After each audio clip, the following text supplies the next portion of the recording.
గారు లింగారెడ్డి గారు బనకచెర్ల మొదలు బనకచెర్ల అన్నారు కదా, ప్రయత్నం చేయలేదా?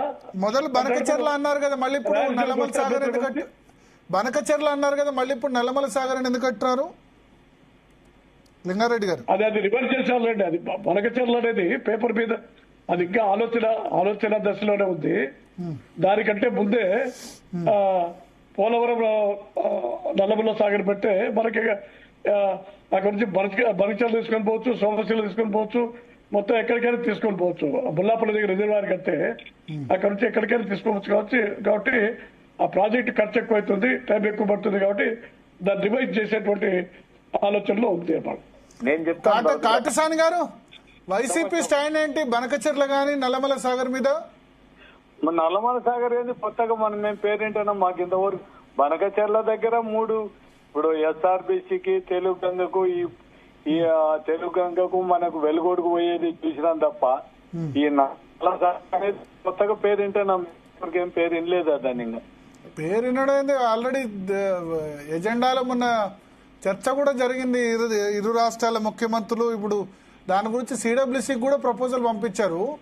ఎక్కడ కడుతున్నారనేది అంతే. ఇది నల్లమల సాగర్ అంటే మీరు అనుకూలమా వ్యతిరేకమా ఎట్లా దీనికి? మనకు రాయలసీమకి ఏది ప్రయోజనం జరిగిన దానికి మేము వ్యతిరేకం కానే కాదు. రాయలసీమ ప్రజలు సుఖంగా ఉండాలి. అన్ని ప్రాంతాలు పట్టిసీమను వ్యతిరేకించారు కదా, పట్టిసీమ ద్వారా కృష్ణా ఇప్పుడు ఏం జరిగింది? ఊరికి డబ్బులు ఖర్చు పెట్టడం తప్ప ఏం బెనిఫిట్ జరిగిందో చెప్పమని చెప్పండి. అంటే అక్కడ వాటర్ ఆదా చేసి ఇక్కడ పెంచారు కృష్ణా గోదావరి పెంచినారు. ఇప్పుడు పెంచిందానే ఇప్పుడు రేవంత్ రెడ్డి అసెంబ్లీలో చంద్రబాబు నాయుడు నా మాటిని రాయలసీమ ఎత్తిపోత పథకాన్ని నిలబెట్టానని చెప్తే వీళ్ళకు రాయలసీమకు మంచి చేసే ఆ అభిప్రాయం వీళ్ళకు ఉందే చెప్పమని చెప్పండి. పట్టుసీమ దగ్గర నుంచి నీళ్లు తీసుకొచ్చి రాయలసీమకి ఏ విధంగా సేవ్ చేయగలరో ముందు చెప్పమని చెప్పండి. అలా ఒకట్లే, పట్టుసీమ నుంచి వచ్చే నీళ్లు గోదావరి నీళ్లు కృష్ణా డెల్టాకి ఇచ్చినప్పుడు ఆ కృష్ణా డెల్టాకు శ్రీశైలం ద్వారా పోయేటువంటి నీళ్లు ఆదా అవుతాయి. కాబట్టి అవి ఆ మేరకు మనం శ్రీశైలం డ్యామ్ లో నిల్వ పెట్టుకొని రాయలసీమకు వాడుకోవచ్చు అనే దాంతో ఆ విధంగా మేలు జరుగుతుంది అన్నమాట. అది ఇప్పుడు అట్లా కాదండి, ఫ్లడ్ వాటర్ వాడుకోవడానికే మీరు ఇంత రాజ్యాంతం చేసేటోళ్ళు దాని గ్రీన్ ట్రిబ్యునల్కు వాళ్ళతో ఎవరితో తెలుగుదేశం వాళ్ళు ఆ తెలంగాణలతో కోర్టు వేయించి అంత రాజ్యాంతం చేసిన వాళ్ళు ఇంకా వీళ్ళు నీళ్లు మిగిలిచ్చి రాయలసీమకు నీళ్ళు ఇస్తారని నమ్మాలని ఒకసారి చెప్పండి. రికార్డు ఉందిలేండి.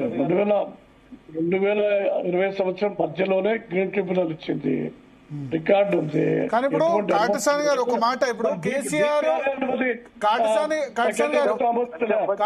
కేసీఆర్ జగన్మోహన్ రెడ్డి ఇద్దరు మంచి అండర్స్టాండింగ్ లో ఉండే అప్పుడు కేసీఆర్ ఒకటి ప్రపోజ్ చేశారు. అప్పుడు రోజా ఇంట్లో ఉండి రాయలసీమలో సస్యశ్యామలం చేస్తాం, 2 రాష్ట్రాలు దలుచుకుంటే చాలా అవకాశం ఉందని ఆయన ఒక ప్రాజెక్టు కూడా శ్రీశైలం ద్వారానో ఆయన నదుల అనుసంధానం ప్రపోజ్ చేశారు. అప్పుడు ఎందుకు కానివ్వలేదు మరి మీరు చంద్రబాబు? అదే కాదు, దాన్ని అంటే ఇప్పుడు డబ్బులతో హెవీ బడ్జెట్ లో కూడుకునేది అంత ఈజీ కాదు కదా.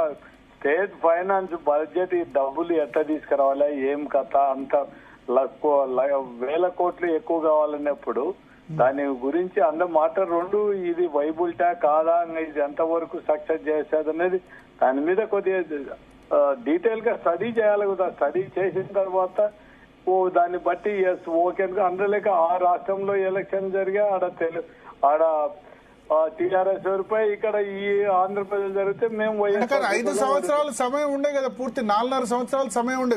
వి ప్రకాష్ గారు చెప్పండి.